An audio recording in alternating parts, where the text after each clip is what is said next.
Assalamualaikum warahmatullahi wabarakatuh. Selamat pagi anak-anak. Alhamdulillah pagi ini kita bisa menambah ilmu untuk belajar bahasa Indonesia. Jangan lupa awali dengan berdoa. Sudah siap kalian? Anak-anak, pagi ini kita belajar bahasa Indonesia kelas 8 bab 7.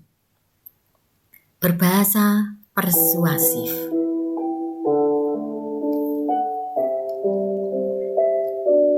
Tujuan pembelajaran setelah nanti kalian mempelajari dan memahami materi ini, diharapkan kalian mampu menelaah saran, ajakan, arahan, dan pertimbangan atas permasalahan aktual dari teks persuasi yang kamu dengar dan baca.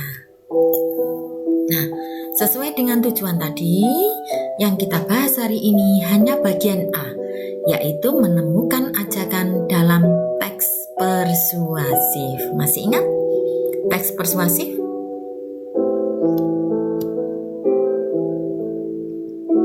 Kita sudah pernah bahas kemarin pada waktu iklan itu menggunakan bahasa persuasif ya. Sekarang kita bahas apa itu teks persuasif.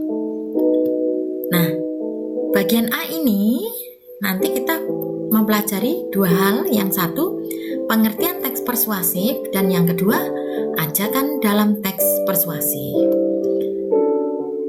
Materi yang kita bahas tidak hanya sekedar pengertian, tapi nanti di situ ada tujuan, ada isi, kemudian bentuk ajakan, dan ada ciri-ciri.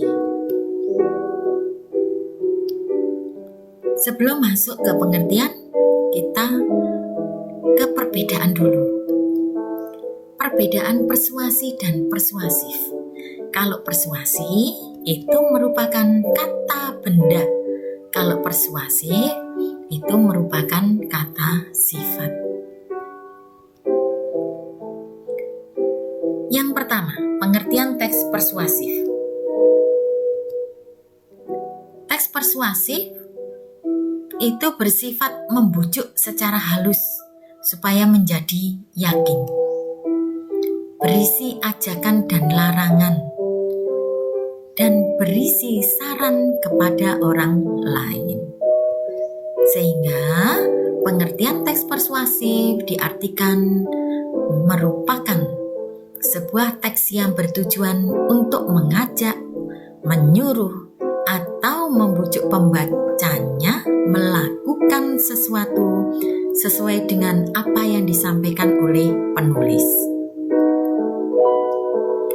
Adapun isinya ada argumen, ada fakta, dan juga ada ajakan.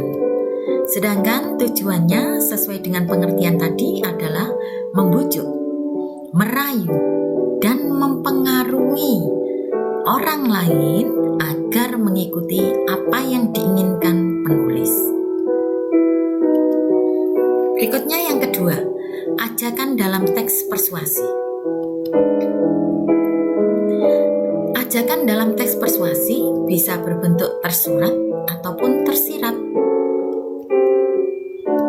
Tersurat artinya di dalam teks penulis sudah menuliskan atau mengungkapkan secara gamblang, tegas, terus terang, dan tidak berbelit-belit.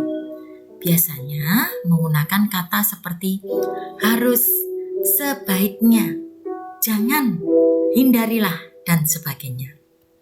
Kalau tersurat, kebalikannya, berarti tidak secara jelas, tetapi tersembunyi di balik pernyataan yang disampaikan oleh penulis. Sekarang apa sih ciri-ciri teks persuasi?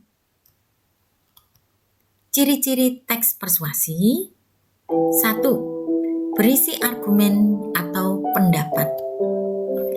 Yang kedua, berusaha meyakinkan. Yang ketiga, menggunakan kata ajakan. Dan yang keempat, menghindari konflik. Yang pertama, berisi argumen atau pendapat. Hal ini harus disertai data dan fakta. Kemudian yang kedua, berusaha meyakinkan agar pembaca melakukan atau mempercayai yang ditulis oleh penulis. Yang ketiga, menggunakan kata ajakan seperti ayo, marilah, dan lain-lain. Menghindari konflik tujuannya adalah agar kepercayaan pembaca tidak hilang. Nah, itu tadi anak-anak, materi kita hari ini di bagian A pada berbahasa persuasif.